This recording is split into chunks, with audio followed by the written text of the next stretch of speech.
你手上那只腕表陪你上山下海谈天说地，但你知道它也是需要保养的吗？不然等它哪天突然停摆、进水、生锈，你再哭天喊地也没用了。今天就来跟大家聊聊腕表维修保养的那些事儿，让你的爱表长命百岁，不用早早进棺材。记得订阅，我们开始吧。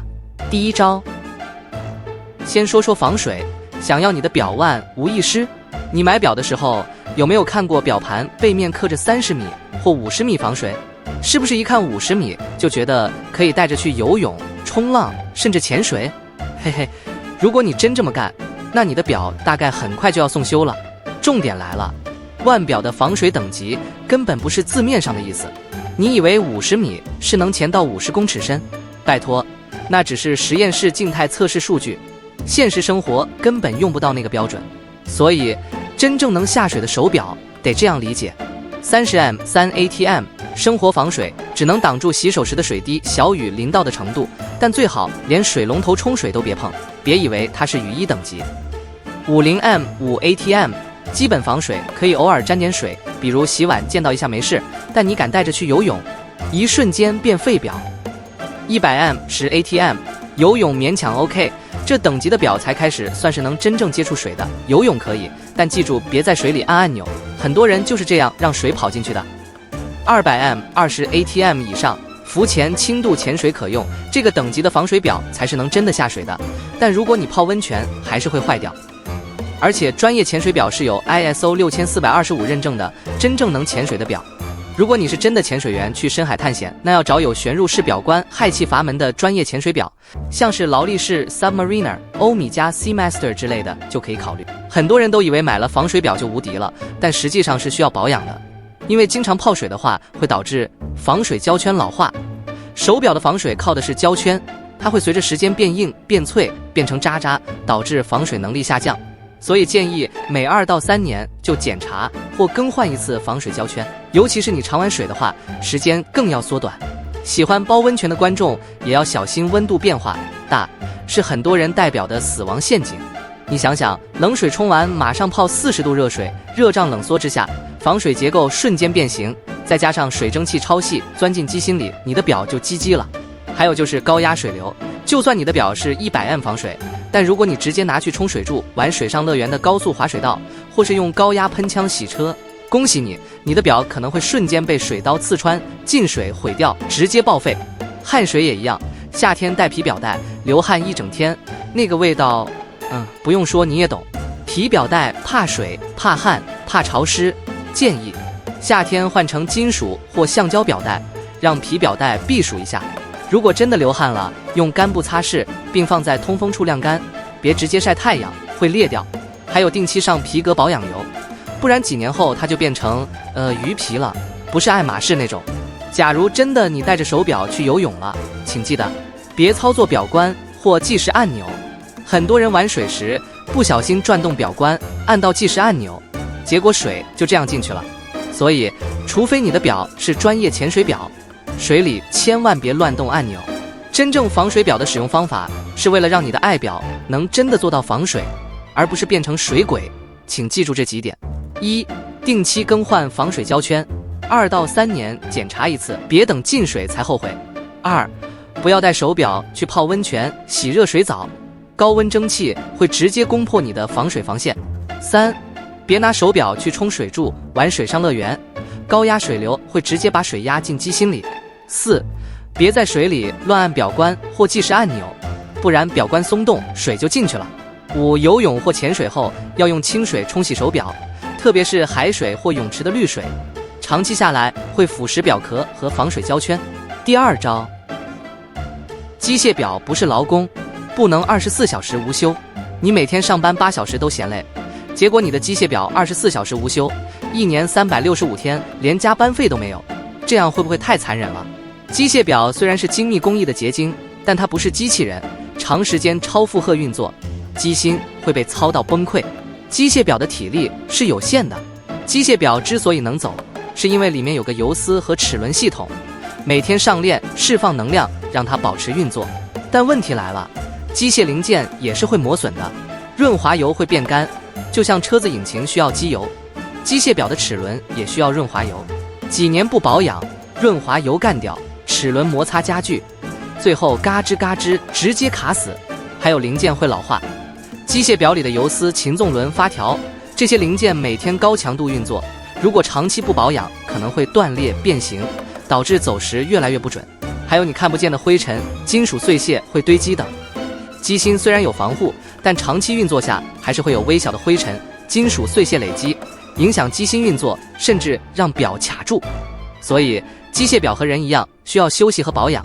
建议4-5年做一次大保养，让专业师傅帮你清洁机芯、换润滑油、调整误差，这样你的表才能长命百岁，不会早早进钟表医院。给你们一下机械表的保养小撇步：每天戴表时适量活动，让自动上链的机芯保持正常运作，但不用刻意狂甩手，你不是在跳广场舞。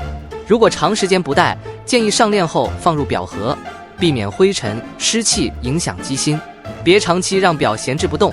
机械表放太久，润滑油会干掉，齿轮可能卡死，定期拿出来转转，让它活络筋骨。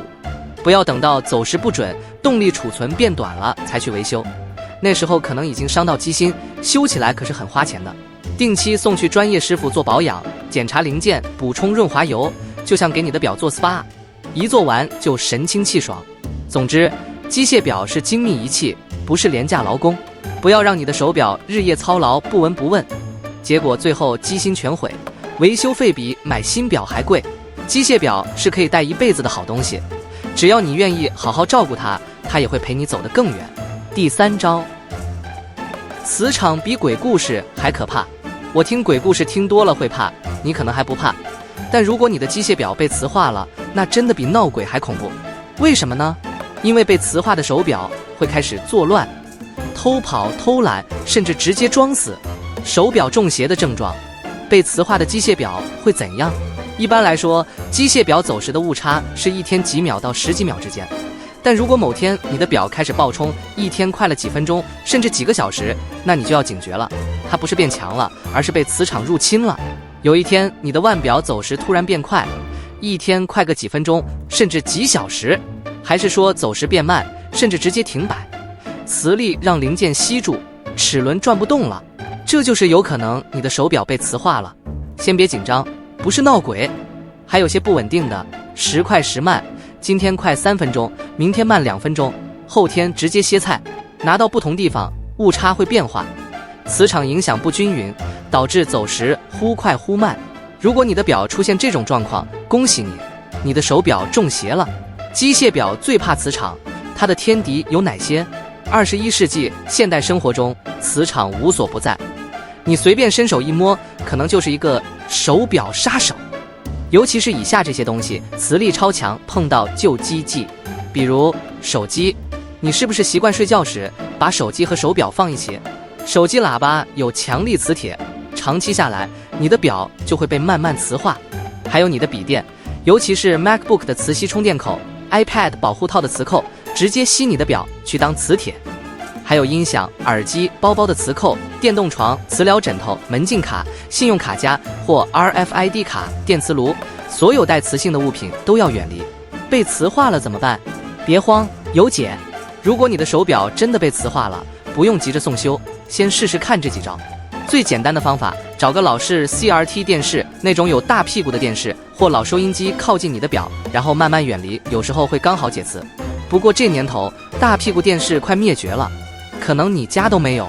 第2种方法，去钟表店或维修中心用消磁器，过程超简单，师傅拿一个小机器嗡一下，5秒钟搞定，很多店家甚至免费帮你处理，要不然就自己买个消磁器。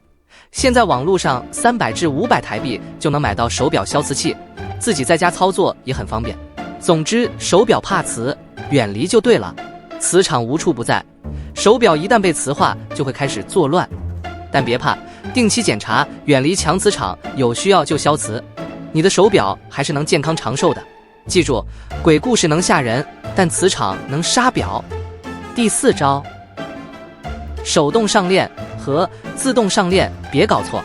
很多人戴机械表戴了好几年，连自己的是手动上链还是自动上链都搞不清楚，结果不是懒得上链让表停摆，就是上链上到断掉，这真的比煮泡面忘记加水还惨。今天就来帮大家搞清楚，手动上链、自动上链到底怎么用？用错的话，你的表可能会哭给你看。手动上链表每天都要喂饱它。如果你的机械表是手动上链款，恭喜你，你每天都有一个仪式感满满的小任务，转动表冠上链。那么如何判断你的表是不是手动上链呢？首先看被透款，看机芯，假如没有自动驼，就是手动上链。再来就是上链的时候，表冠会比较紧，不会一直空转，因为它没有自动上链的离合结构，通常是比较复古的款式，比如万国 Portofino、沛纳海 Radiomir 这类手动表主打纯机械体验。我来教你怎么手动上链才是正确姿势。每天固定时间上链，最好是早上，这样动力能维持一天，不怕时间跑不准。顺时针转动表冠，慢慢来，别太用力，一般20到40圈就能上满，不用转到手抽筋。假如感觉到阻力变大，就别再转了，继续硬转，发条会直接断裂。哭的不是你，哭的是你的钱包。你要知道，维修费真的很感人，堪比狗血剧情。自动上链表带着就能充电，但别偷懒。自动上链表的好处就是带着就能自己上链，因为机芯里有个自动驼，只要手腕有活动，它就会自己上发条，不用每天转表冠。如何判断你的表是不是自动上链？你可以透背款能看到机芯里有个半圆形的驼，走路时会自己旋转，那就是自动上链的标志。但是如果你长时间不戴，它会自己停下来，因为自动表靠运动上链，放着不戴，动力迟早会用光。你可以戴够8小时，确保动力充足。如果你一天戴不到4小时，那还是要手动补上链。如果长期不戴，建议每2周上链一次，避免机油干掉。切记，别用摇晃手表的方式上链，甚至有些人还用敲手掌和猛甩手表来上链，这样反而会让自动驼的轴承受损，比充电宝充手机还暴力。还有就是手表不是铁人，别摔，别撞，别乱放。有些人戴表超粗鲁，骑车、打球、甩手全靠手表吸震，结果1年后机芯松了，指针歪了，镜面刮了，惨不忍睹。如果你是个暴力使用者，建议选 G-Shock 之类的耐操王，而不是带着百达翡丽去打篮球。总之，上链要对方法，不然你的表会受伤。不管是手动还是自动，上链的正确方法很重要。手动上链表，每天手动转表冠上链，别转太多，感觉到阻力就停。自动上链表，带着就能充电，运动量不够时可以手动补上链，但别一直转。再不行的话，可以买个自动上链箱，上链对了，表才能陪你更久。好啦，今天的腕表保养指南就到这边。如果你喜欢这支影片，记得按赞、订阅、分享，让你的朋友们也知道怎么不把手表用成一次性用品。我们下期见，拜啦！